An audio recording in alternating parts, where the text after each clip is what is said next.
ng bayan, maasahan anumang panahon.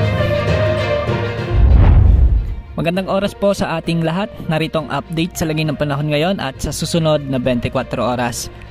Patuloy nating minomonitor ang low pressure area na nasa baybayang malapit sa ating kalupaan. Ayon sa Pag-asa, ito ay tinatayang nasa baybayin ng Giwan Eastern Samar, samantalang southwest monsoon naman ang nakakaapekto sa kanlurang bahagi ng Southern Luzon, Visayas at Mindanao.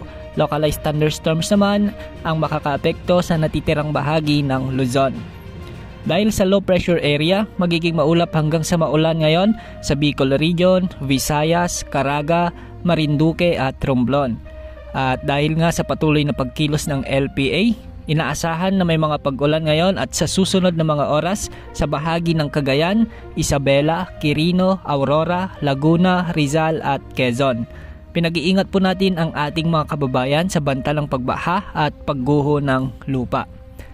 Ayon sa Pag-asa, nagiging mababa na ang tsansa nitong lumakas bilang bagyong Butchoy at sa susunod na 24 oras ay inaasahang kikilos na ito paakyat sa Eastern Samar at bukas ay posibleng nasa eastern side na ito ng Southern Luzon.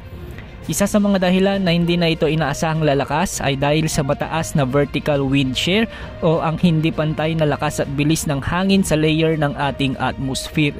Gayunpaman, huwag magpakampante dahil posible pa rin ang malalakas na buhos ng ulan dahil sa low pressure area na ito. Samantala, dahil naman sa epekto ng habagat, asahan ang maulap na kalangitan na may kalat-kalat na pag-ulan at pagkidlat-pagkulog sa Metro Manila, Bataan, Cavite, Batangas, nalalabing bahagi ng Mimaropa at nalalabing bahagi ng Mindanao.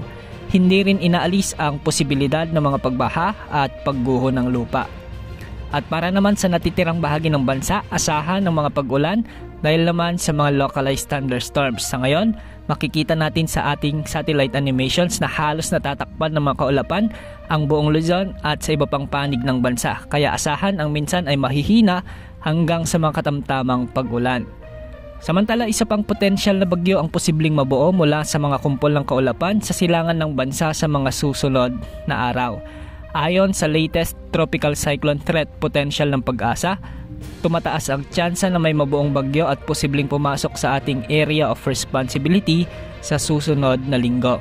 Posible itong pangalan ng Butchoy kung sakaling nakapasok ng ating PAR. Ayon naman sa mga wind models na ginagamit natin, makikita na malawak at medyo may kalakasan ang potensyal na bagyong ito habang nasa silangan ng Luzon sa mga susunod na araw.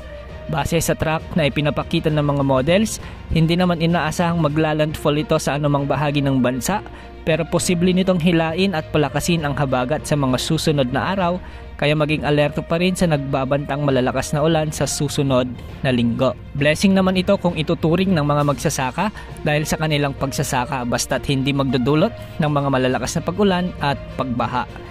Paalala, posible pa ang maraming pagbabago kaya palaging umantabay sa mga update na ating ilalabas. Sa ngayon, wala namang nakataas na gale warning sa mga karagatang sakop ng ating bansa. Yan ang update sa lagay ng panahon. Ito po ang weather update ng bayan, maaasahan anumang panahon.